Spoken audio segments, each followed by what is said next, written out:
Mùa mưa năm nay đến sớm từ tháng 5 thay vì tháng 6 như mọi năm, khiến cho nấm mối mọc rộ và kéo dài hơn thường lệ. Tại Bình Phước, nhiều người dân tranh thủ vào rừng từ đêm để hái nấm mối đầu mùa và kiếm được tiền triệu. Tuy nhiên, việc săn nấm mối không hề dễ dàng. Người hái phải lần mò trong bóng tối, đi bộ qua rẫy rậm, đối mặt với rắn rết.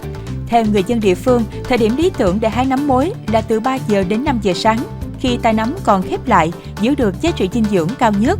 Dù vất vả, nhiều người xem đây là nghề tay trái giúp cải thiện thu nhập. Nấm mối là đặc sản quý hiếm, được ví như lộc trời giữa rừng, do là loài nấm tự nhiên chỉ có một lần trong năm.